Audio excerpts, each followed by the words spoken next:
തിരുവനന്തപുരം നെടുമങ്ങാട് വയോധികൻ മർദ്ദനമേറ്റ് മരിച്ചതായി പരാതി. പൂവത്തൂർ സ്വദേശി മോഹനൻ ആചാരിയാണ് മരിച്ചത്. പ്രതികളെന്ന് സംശയിക്കുന്ന 2 പേർ പോലീസ് പിടിയിലാണ്.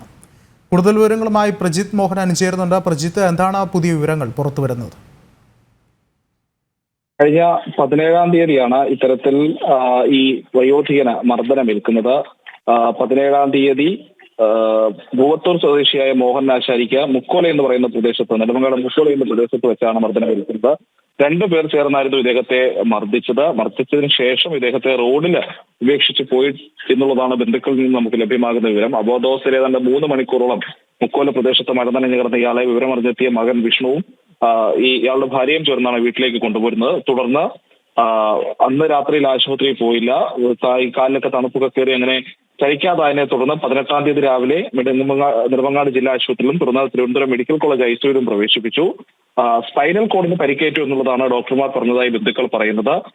തുടർന്ന് ഇന്ന് രാവിലെ വൈകിട്ട് ഉച്ചയ്ക്ക് 3 മണിയോടെയാണ് ഇദ്ദേഹത്തിന്റെ മരണമുണ്ടാകുന്നത്.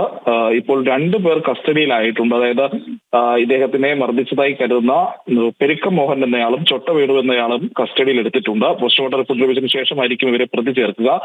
ഈ മകൻ വിഷ്ണു ഹോസ്പിറ്റൽ മരണക്കിടക്കയിൽ വെച്ച് ഇദ്ദേഹത്തിന്റെ ഒരു വീഡിയോ റെക്കോർഡ് ചെയ്തിരുന്നു. ഈ പ്രതികളെ പറ്റി പറയുന്ന ആ വീഡിയോ പോലീസിന് നൽകിയിട്ടുണ്ട്. വീഡിയോ പക്ഷെ ഒരു വീഡിയോയുടെ മരണത്തിന്റെ ഒരു വീഡിയോ ആയതുകൊണ്ട് നമുക്കിപ്പോൾ പ്രദർശിപ്പിക്കാനുള്ളൊരു ബുദ്ധിമുട്ടുണ്ട്. എന്തായാലും 2 പേർ കസ്റ്റഡിയിൽ എടുത്തിട്ടുണ്ട്. പോസ്റ്റ്മോർട്ടം റിപ്പോർട്ടിന് ശേഷം ഇവരെ അറസ്റ്റ് രേഖപ്പെടുത്തും എന്നുള്ളതാണ് പോലീസിൽ നിന്ന് ലഭിക്കുന്ന വിവരം. ഈ മർദ്ദന കാരണം എന്താണെന്നുള്ള കാര്യത്തിൽ നമുക്ക് ഇപ്പോഴും ഒരു വ്യക്തത ലഭിച്ചിട്ടില്ല. അത് അന്വേഷണത്തിന് ശേഷം മാത്രമായിരിക്കും അക്കാര്യത്തിൽ കൂടുതൽ വ്യക്തത ഉണ്ടാകുക. പ്രജിത്താണ് വിവരങ്ങൾ നൽകിയത്.